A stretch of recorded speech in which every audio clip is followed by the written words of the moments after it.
Her brother and her were in the back seat, and they were all making fun of her as she was crying to stop crying. That it wasn't that bad, right? So somehow they were picking on her for crying or making too much noise or whatever. We don't know about the family system, right? So I'm working on her feet, and I said, "Oh, really? Really?" So she had held that trauma in her body, that story. And when we got done that day, she had feelings in her fingers. So see, we're a whole person. We can shut down different areas. Maybe it's in a knee, but we go to a knee doctor, a hip doctor, an emotional doctor, an eye doctor. When if we just look at the whole person and say in a loving way, like a little child, what has happened to you, right? How can I love you back to wholeness? So love is still the greatest medicine. So craniosacral kind of was one of the modalities. So many of the modalities that really touched my life, I went out and I learned. It was just like, no, this is too good. I want to learn. So one of the things I taught in 16 states, and what I find is those 6 years that I did research trying to help myself while progressively getting worse on my face, was a time of trial and error, right? We try this and that doesn't work, and we try this and that doesn't work. But if we do that long enough, we start distrusting our own body. It's like, what does my body need, right? What does my body need? I'm hurting. And then I go to the next person and it looks like the solution and that doesn't work. And so you just feel helpless after a while. And so at age 42, my picture's back there. It really looked like my way of wanting to find a natural solution was not going to work. Period. I was losing my eyesight, couldn't read, drive. And so, after God healed me, I realized the main thing that I wanted to help other people was stop the trial and error, right? So when Diane asked me to be the guest today, I said, what is the greatest thing I can offer my sisters, right? Is a way to look at 16 areas of your life. So I'd like you to pretend with me that it's just you and I going through this. There's no shame. You just step back from your life and you look at 16 areas to see where you can make improvements. How can I increase my health? How can I increase my joy? Right? And so we're going to look at 16 areas. So each person should have a sheet of paper that has a big round circle on it. And so what I do is I take people and we go through this, and then from there we figure out together where to make improvements in baby steps. Because what I find a lot of programs out there, they'll give you information and 2 weeks later you're overwhelmed, right? You're just overwhelmed and you go, I can't do this. How many weight control programs do we have, right? And we just go, oh, forget it. So this I have proven with hundreds of people. And it works. You'll get your own answer. So I'm not scoring you, you're scoring yourself. You can give yourself whatever score. Right? So you'll see that you have a large circle, and we're going to start out with water. But what I want you to do is I want you to put the number. If it's a 10, it's going to be an excellent score. If you have a lower number like a 1, I want you to put it here. So they're going to be jagged. So if it's a 5, you're going to put it kind of in the center of that piece of the pie. And if it's a 9, it's going to be out here. So it's going to be jagged. That's the only small rule. Okay, so we're going to start. The body is approximately 80% oxygen and fluid. So common sense would tell us if we had oxygen here and fluid here, then what is pain? Good question, huh?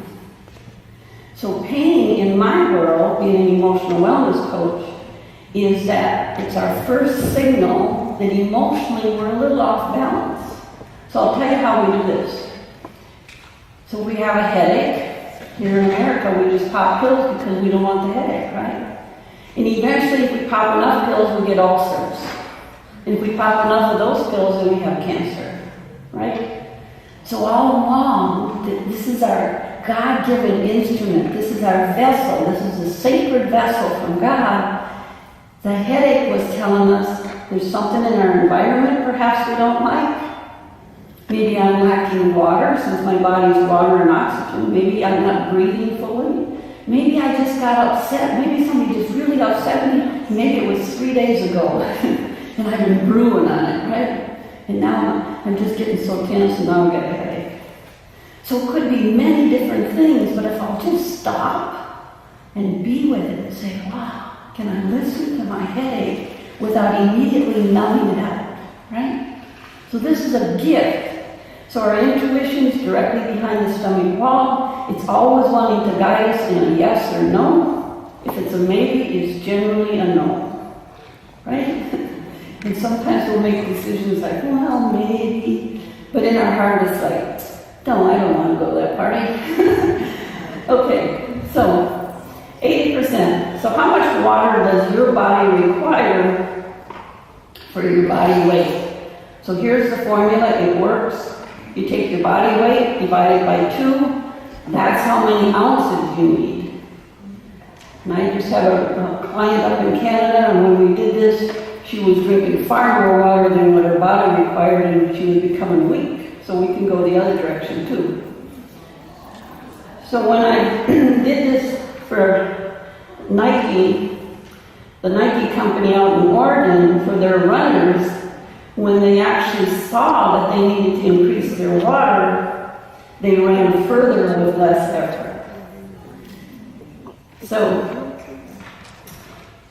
I'm going to read some of these numbers because some of you don't have a calculator, and I thought, well, maybe that's going to be easier. So if you weigh 100 pounds and you divide it by 2, of course, you'd have 50. So 50 ounces. But if you and I went in a convenience store today, those bottles are normally 16 ounces. So a 100-pound person would need 3 of those bottles. If you weigh 120 pounds, you would need 3 3/4 bottles. 140 pounds, you would need 4+ bottles. 150 pounds, you would need 4 3/8. But 175, you would need 5 bottles. 190 pounds, you would need 6 of those bottles. 6 of those 16-ounce bottles. What if you're trying to lose weight? Should you only drink the amount of water that you want to lose weight here? So we've got that mixed up, don't we? This isn't about, your body has 2 reasons for gaining weight. Number one, one's going to be emotionally, where you want to just shield yourself. And no matter what program you go on, unless you reach to the emotional component, you just won't lose the weight, right? So we can go on that. And then there's the other side of getting on diet and losing weight. So this is regardless of what your body weight is today. This is what your body requires in order to maintain. Every cell in your body is lubricated in fluid, and fluid is water and needs to be flushed. Otherwise, we're going to become toxic. Okay? So score yourself. Where are you? Do you get an excellent score of 10? Are you halfway in your water intake? Or are you like some that really don't like drinking water? You can add lemon or lime to it. So score yourself. And then I'm going to tell you some of the things that happen. For those that have the Joyful Holistic book of mine, it's on page 73, that formula where you divide your weight into 2. When you go to the bathroom, your urine should not be hot and it should not be smelly. If it is, it's going through your kidneys way too much. Your feet and underarms should not have an odor unless you're out there really doing something vigorous, maybe in the yard or something. Constipation is caused from lack of water.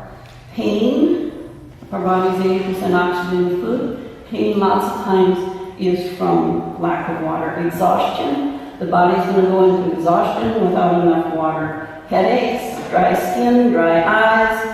And the first time you go to the bathroom, when you get out of bed, the urine's going to be a little yellow, but during the day, if you're drinking enough water, it should be clear like water. So everybody's got a score on that one. We're going to go to the next one.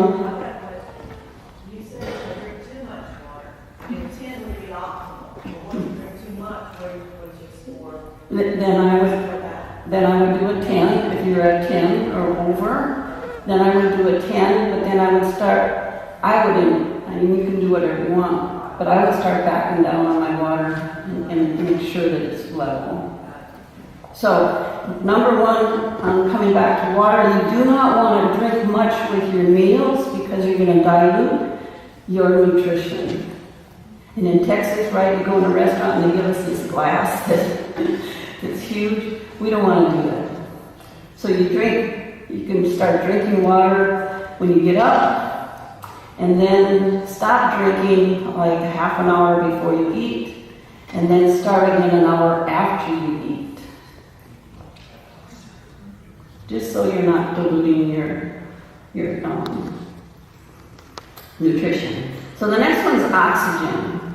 This is about exercise. So 3 times a week, are you active, vigorous work, occasionally, seldom, never, or mostly sedentary? Where are you when it comes to oxygen? So increasing your water and your oxygen, you'll actually automatically increase your energy and move out of exhaustion. So when you're walking, even if you're in an office situation, if you can swing your arms, you're actually going to massage your organs and help yourself rather than walking like this here. Or if you're out there walking on a trail, swing your arms. And I know some of you have animals and you're going like this here. So I teach people, it's okay to walk the dog, but walk the dog separate from your exercise so that you're really getting in there and you're not so focused and pulling your body in different ways. Okay, lack of oxygen can cause headaches. This one's interesting, rambling thoughts, where your mind is going in roller coaster mood swings, tension, stress on the entire body from lack of oxygen. So lack of oxygen causes us to have oxygen deprivation, right? So how many of us are shallow breathers, right? When I get on the computer, I have to watch, okay? So the great thing about Unity is that many of us are into meditation and we do conscious breathing while we're meditating, but the rest of the day. So I encourage you to do conscious breathing during the entire day, where you just kind of focus in on what the martial arts say, the chi energy here. Am I breathing? How am I breathing? Conscious breathing is what we recommend. So score yourself on that one. The next one's diet. We're going to go through some of these rather quickly. Do you have good eating habits or poor eating habits? I'm proud of how I fuel my body. I take time to eat and chew my food thoroughly. I eat peacefully and relaxed, enjoying the taste and flavors of my food. Or I eat poorly and know it, but somehow I don't have a deep enough desire to change. How many weight control programs do we have, right? We just go, forget it. Most programs don't work is that we get overwhelmed, so there's no shame about this. Just be real gentle and